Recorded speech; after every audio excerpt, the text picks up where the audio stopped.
UNESCO স্বীকৃত সুন্দরবনের পর্যটন শিল্পকে অন্য মাত্রায় নিয়ে যাওয়ার দাবি উঠল বসিরহাট জুড়ে। সুন্দরবনকে আরও বেশি শিল্পায়নমুখী করার দাবি উঠল। বসিরহাট সীমান্ত পর্যটন স্থল হিসেবে তথা বিশ্বের ভৌগোলিক মানচিত্র হিসেবে জায়গা করে নিয়েছে। উত্তর ও দক্ষিণ 24 পরগনার 21টি ব্লক, যার মধ্যে বসিরহাট মহকুমা 10টি ব্লক রয়েছে, যার মধ্যে প্রত্যক্ষভাবে যুক্ত সুন্দরবনের প্রবেশদ্বারে রয়েছে হাসনাবাদ, হিঙ্গলগঞ্জ ও সন্দেশখালী 1 ও 2 নম্বর ব্লক, মিনাখাও ও হারোয়ার মতো ব্লক। বসিরহাট জুড়ে প্রায় 35 লক্ষ মানুষের বাস, যা রাজ্যের সবচেয়ে বড় মহকুমা বলেই পরিচিত। তাই এবার পর্যটন শিল্পে আন্তর্জাতিক ক্ষেত্রে আরও যাতে বেশি করে দেশ বিদেশের পর্যটকরা এখানে ভিড় জমায়, যেমন তার জন্য পর্যটন শিল্পের উপরে নজর দেওয়ার দাবি তুললেন বসিরহাটের মানুষজন। ইতিমধ্যে ইউনেস্কো সুন্দরবনকে হেরিটেজ ঘোষণা করেছে। পাশাপাশি 102টি দ্বীপ রয়েছে, 48টি দ্বীপের অরণ্য রয়েছে। এছাড়াও 66টি প্রজাতির গাছ রয়েছে। কাঁকড়া, হিতাল, কেওড়া, সুন্দরী, গরান ও গাওয়া সহ একাধিক ম্যানগ্রোভ রয়েছে। কম বেশি 1586টি প্রজাতির প্রাণী বাস করে, যার মধ্যে ভয়ঙ্কর রয়্যাল বেঙ্গল টাইগার গোটা বিশ্বের কাছে পরিচিত। সুন্দরবনের বিভিন্ন প্রজাতির ফল ও ফুল গাছও রয়েছে। বসিরহাটের মানুষের আরও দাবি, সেগুলোর উপরে প্রসেসিং করে যাতে আরও বেশি সুন্দরবনকে শিল্পায়নে পরিণত করা যায়, তার সব রকম ব্যবস্থা করুক সরকার। একদিকে বহু কর্মসংস্থান, পাশাপাশি ছোট, মাঝারি ও বড় শিল্প গড়ে উঠতে পারে।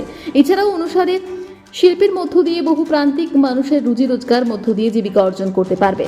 বসিরহাটের সমাজকর্মী ছন্দক বাইন বলেন, আন্তর্জাতিক ক্ষেত্রে সুন্দরবনের গরিমা সারা বিশ্বের কাছে প্রসিদ্ধ। সেটাকে আরও বেশি করে শিল্পায়নমুখী করতে যদি রাজ্য সরকার আরও বেশি উদ্যোগী হয়, তাহলে কর্মসংস্থানের নতুন দিগন্ত খুলবে। বসিরহাট সুন্দরবন, সুন্দরবন বসিরহাট, সাগর মোহনায় অসংখ্য দ্বীপ নিয়ে গড়ে উঠেছে বসিরহাটের এক অংশ। আমরা গর্বিত এই সুন্দরবন নিয়ে। সারা বিশ্বের এত দ্বীপ আর কোথায় আছে? তবু এই বসিরহাট পর্যটনের আওতায় আসেনি। এটা একজন ভূমিপুত্র হয়ে, বসিরহাটের ভূমিপুত্র হয়ে আমার কাছে দুঃখ লাগে। আকাশ থেকে যখন ঘুরতে ঘুরতে এই মোহনায় বনভূমিকে দেখা যায়, অসংখ্য দ্বীপগুলোকে দেখা যায়, তখন সারা বিশ্বের মানচিত্র ছবি দেখতে দেখতে মনে হয় আমার বসিরহাটের এই অংশই তো সারা বিশ্বের মধ্যে প্রথম হওয়া উচিত। তবে কেন এই বসিরহাট, এই সাগরের মোহনা আজও মানুষের চোখে ধরা পড়ল না? সুন্দরবন শুধু সুন্দর নয়, সুন্দরীও।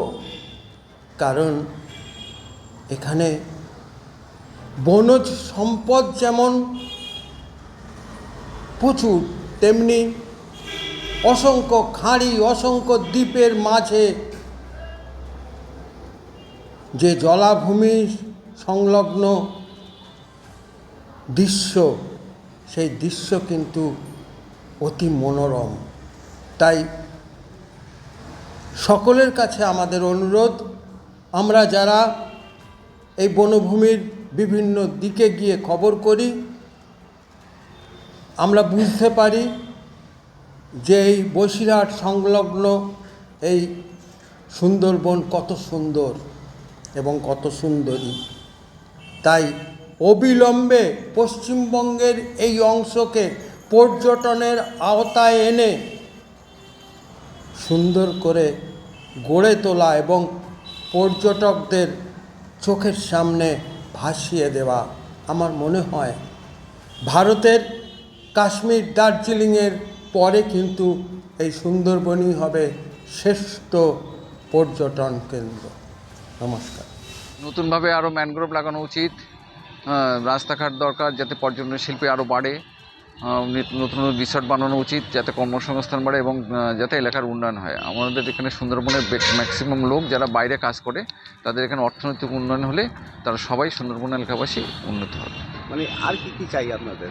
নদীর বাঁধ দরকার, নতুন রাস্তাঘাট দরকার, পানীয় জল দরকার, ম্যানগ্রোভ আরও দরকার। সেগুলো লাগালে কর্মসংস্থান বাড়বে।